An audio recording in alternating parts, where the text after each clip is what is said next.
अस्सलाम वालेकुम रहमतुल्लाहि व बरकातहू। आसाकुम बखैर तय्यबीन। उम्मीद है सब खैरियत से होंगे। आज हम बनाएंगे एक डिफरेंट गोश्त का पुलाव।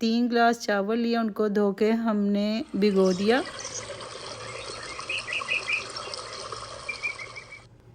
एक देगची लेंगे, उसमें डालेंगे ज़ैतून का तेल और थोड़ा सा घी। अखदना मगला